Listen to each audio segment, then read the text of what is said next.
Juan Deere is back again with something guaranteed to make your life just a little bit easier. You thought they had everything covered with the instant classic Juan Deere S10 and under? Well, you couldn't be more wrong. The wise people at Juan Deere know your child even better than you do. They're aware that as little Jimmy's brain grows and develops, he's going to stop wanting to play the mow the yard game. Eventually, he's going to get bored and lazy. Luckily, the adult product engineers at Juan Deere are experienced at outsmarting children of all ages. Trust us, we hired the majority of them away from Hasbro and Mattel.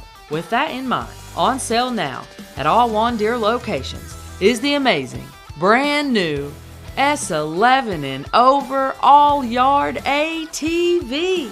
The men and women at Juan Deere have taken your child's TikTok corrupted attention span into account with this fabulous new children's riding lawnmower. The S11 and over is totally customizable. You can slap on some of the free Juan Deere stickers that are included and have little Lance or Karen feeling like a big X Games star as they ride around the yard, naively doing good old dad's yard work for him for at least a couple more summers. This allows you to continue propping your feet up with your favorite cold beverage on Saturday and catching every minute of the game. Still equipped with all of the safety features that you've come to expect and rely on, Juan Deere has broken the mold again with the S11 and over all yard ATV. Just tell them, put away that homework for now, kids. It's time for you to head outside for some fresh air and fun. Then you relax, pat yourself on the back, and let your kids take care of the mowing for you. Find it now, just in time for spring, at all authorized Juan Deere dealers. Oh, here we go again.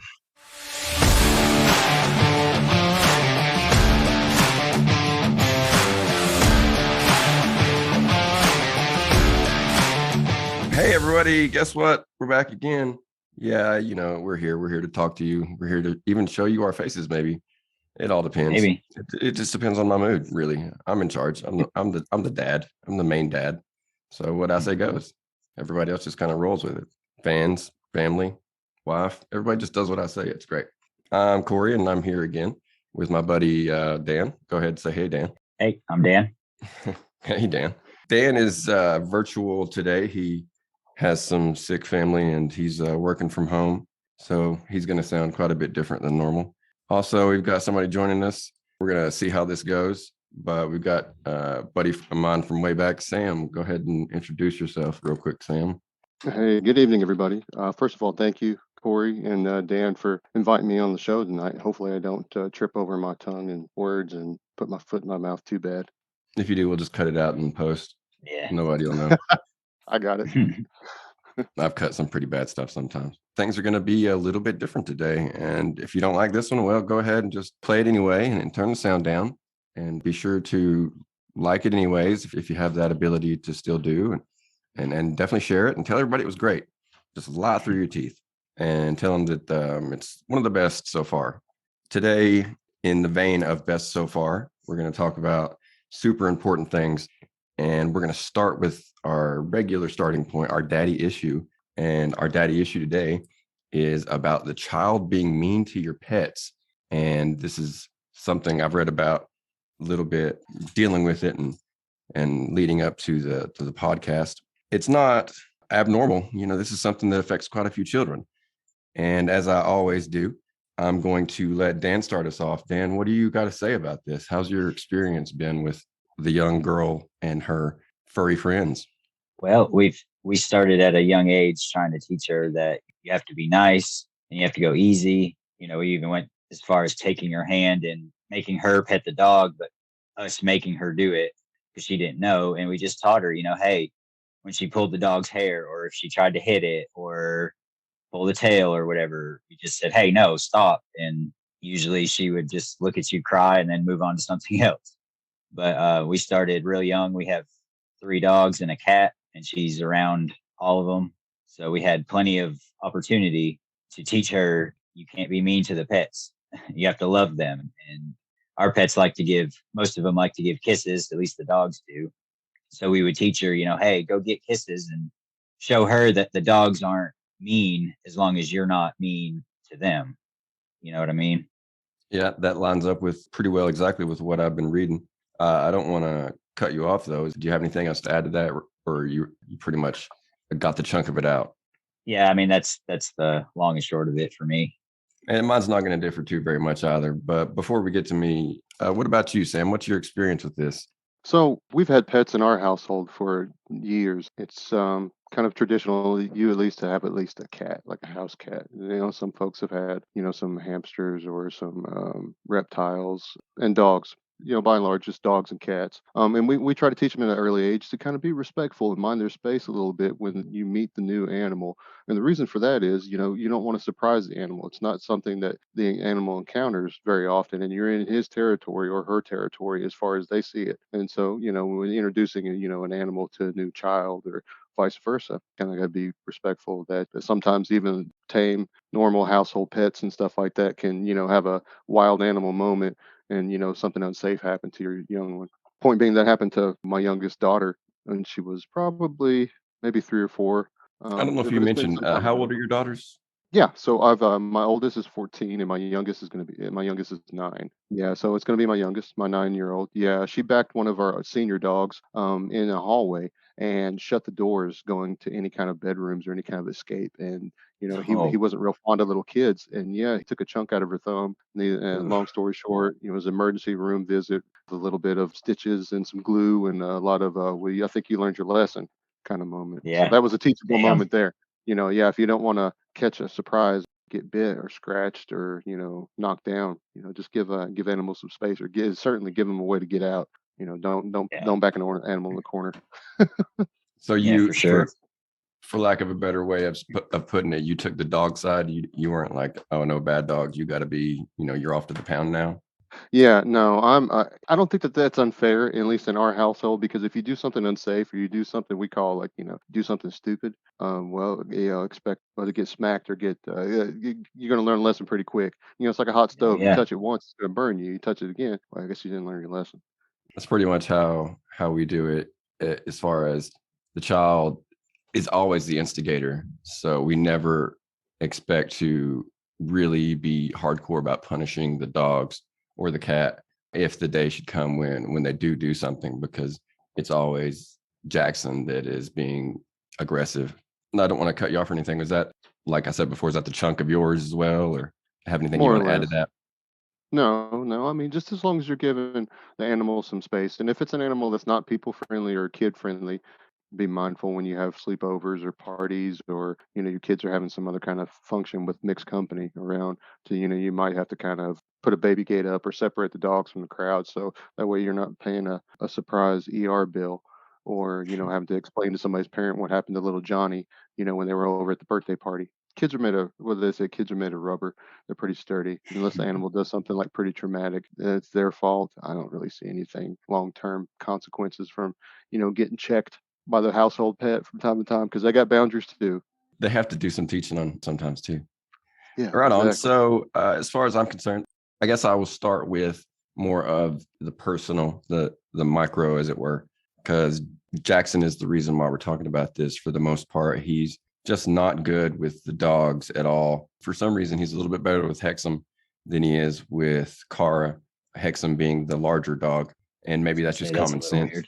Maybe he's just learned that's a big dog. I definitely need Yeah. to be a little bit more gentle with him. At the same time, he's not super nice with either of them. And it's weird because he's the opposite with the cat. He will literally get down on the ground and just grab it and rub his face in it, just hug him and kitty, kitty.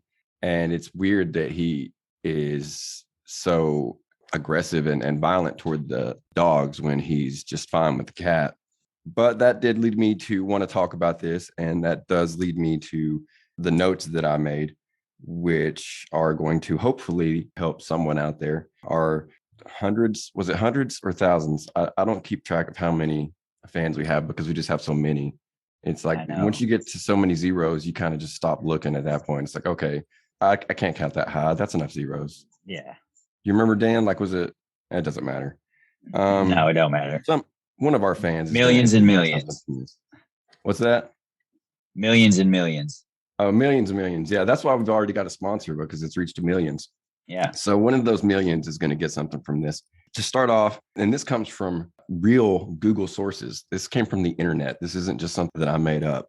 I may agree with it, but I didn't come up with it off the top of my head. So you can trust in some of this stuff, some of it. Take what works for you and get rid of the rest. I'm not saying 100% or nothing. So you got to kind of teach them by physically showing, and I've tried to do this a little bit. You take his hand or her hand and you physically rub the dog with it. And you say gentle, pet the dog, things along that line. You show them this is how we pet dogs. And when it comes to the violent behavior, you always have to be really cognizant of that beginning, or, if it looks like he's going to be or she's going to be swatting at the dog or the cat, you have to jump in there and redirect that, catch their arm and be like gentle, or pull them away from the dog entirely. And I keep saying dog because, in my situation, it is just entirely the dogs. But maybe it's the cat, maybe it's your iguana, maybe it's your hamster, whatever the case may be.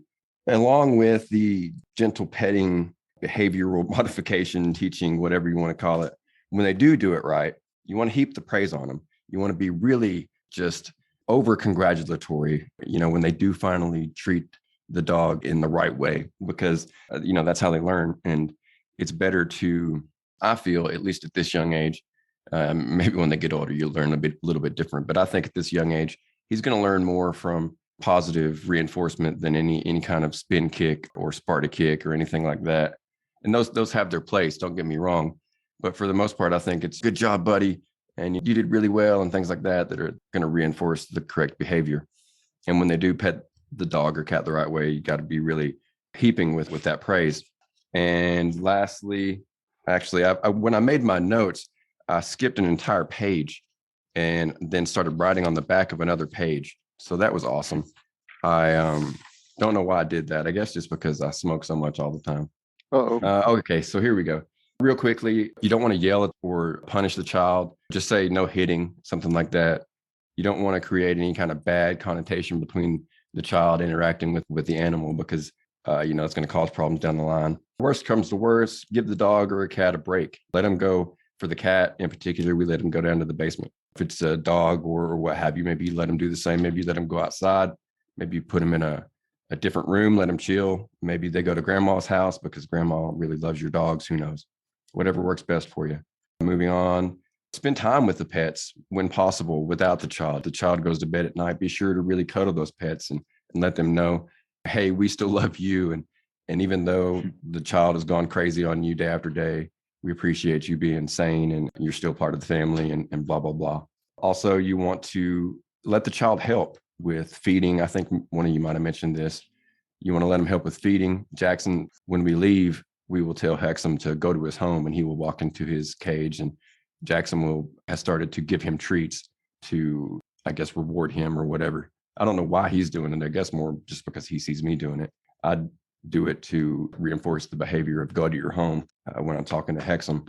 But that will help. Any animal that you're feeding is going to feel more positive towards you than he would otherwise. So let him do that. Let him scoop up the food or whatever. And if nothing else, it's going to help him learn.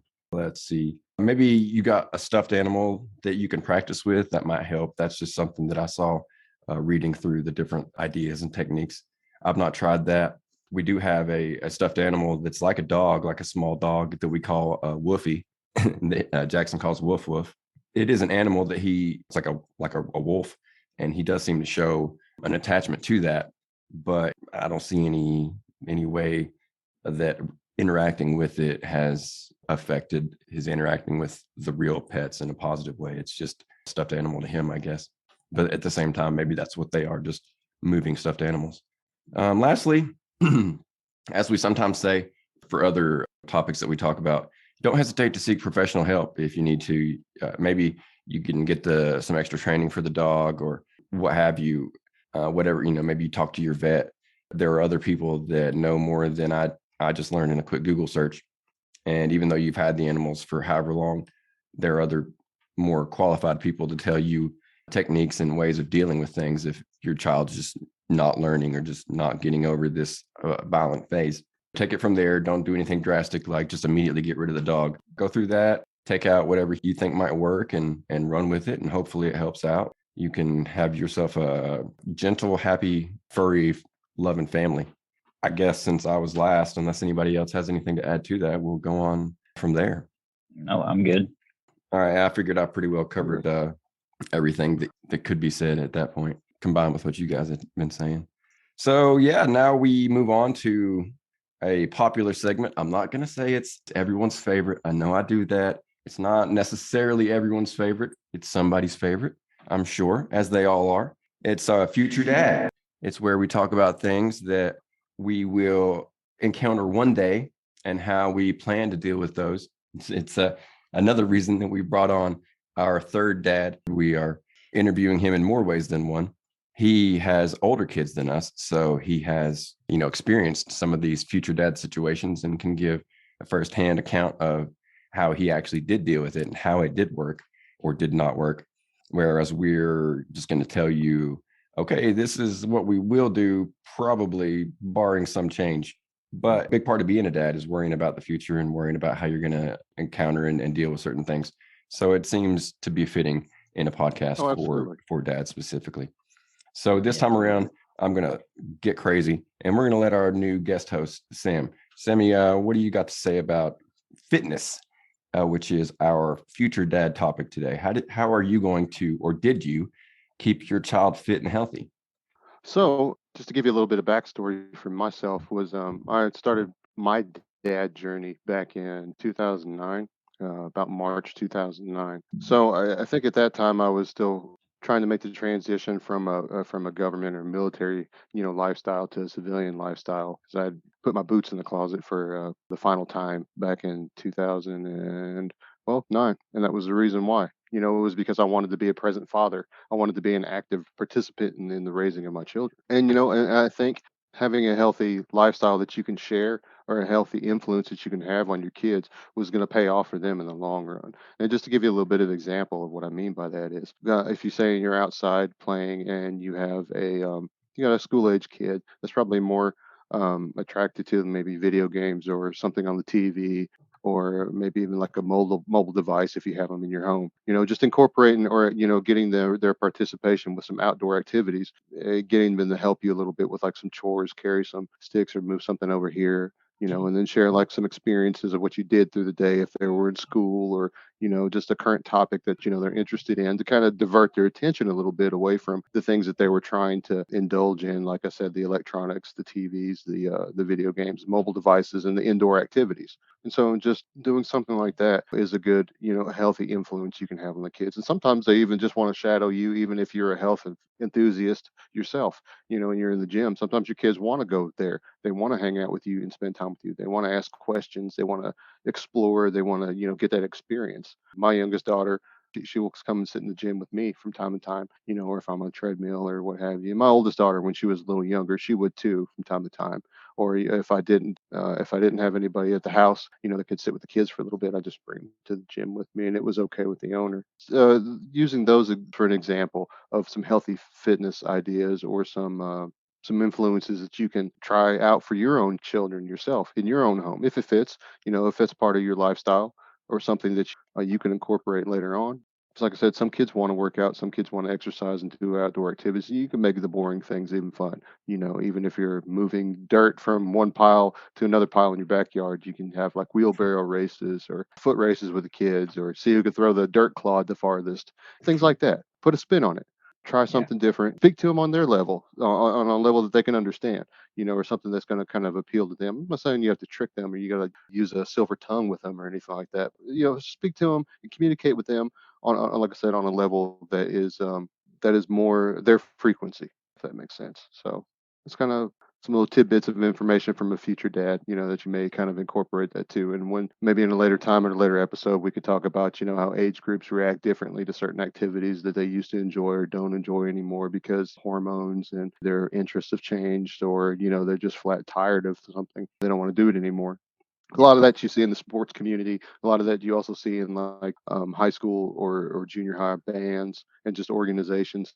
The kids just get burned out from time to time, and that's normal. But still keeping up with a fit lifestyle and trying your best to incorporate some kind of outdoor activity or something to fight the growing trend of obesity, in our country, and fighting the the urge to just sit around in front of a TV all day and stuff. I mean, it's real, and it's got long term effects. And that's something I guess we can talk about another later time too. So Yeah, there's a few things that we've talked about going back to at a later date and discussing again from different angles. right. But that's a lot of good information. You cut down my part quite a bit, but that's all right. Dan, I'm what do you sorry. have to add to that? I'm currently working on trying to keep her more of an outside child, so to speak, because that's how I was raised. I wasn't kicked out of the house, but I had to find and figure out ways to have fun and use my imagination. And I'm trying to get her instilled in that. I mean, we have a little swing set out back, and she likes to kick the little soccer ball around, and we go for walks. I make her walk everywhere. Like when we get home from going out, I'll get her out and make her walk to the door. Or if we're going into the store, I'll have her hand and I'll make her walk through the parking lot. And I know that's not like running or anything, but still that's exercise, and it's still expending energy more than just her sitting watching TV. I mean, she does that too, but like when she gets up from her nap, if it's nice out, she's begging to go outside, which is awesome to me because that's what I want. I want her to like being outside and enjoy doing things outside, because that's what I like to do. I like to be outside. And something that Sam was saying, they kind of get them involved with stuff that you're doing. If I'm outside just sitting there chilling, she can be out there with me. Or if I'm working on a car, she can be around with me, and just have her involved in what you're doing or around. And I think they take well to that. Right on. Yeah, no, good angle on that. Really differentiating between the outside child and inside child. A lot of the kids these days are definitely more inside. We are coming up on the end, so I just wanted to run through. I made out a list, throw some things out there that you could try as far as physical activity with your kids that maybe you didn't think about, or maybe you just haven't gotten around to yet. There's running, bicycling. You can go on family walks. They can walk the dog. There's sports, group or otherwise. I think Sam, you mentioned this. They could work out. I work out at home pretty well exclusively just because of the child. It's just too time consuming and inconvenient to go to the gym. So I do all my stuff at home, and maybe he wants to, one day do a bunch of pull-ups with dad. You also have a lot of VR games, or I know that they have like Switch games where they're very physically based, where they're also doing something that every kid likes, which is playing a video game, but at the same time they're getting a workout. Jack enjoys the water, so they're swimming. We do scuba. Maybe one day he would do that. That gives you a pretty good lower body workout. And I really enjoy rock climbing, so maybe one day he would do that.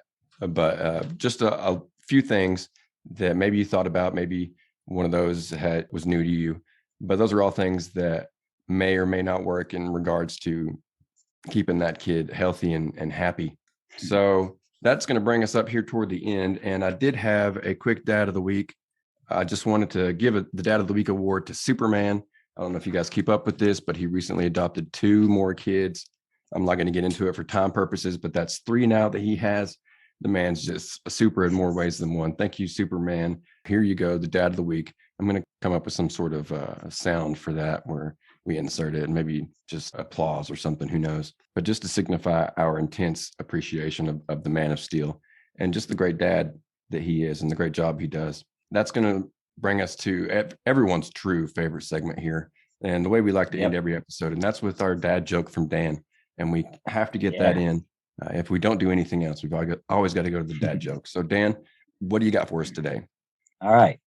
What kind of car does a sheep like to drive? What kind of Either car of you does a know. sheep like to drive? Oh, wow, that's I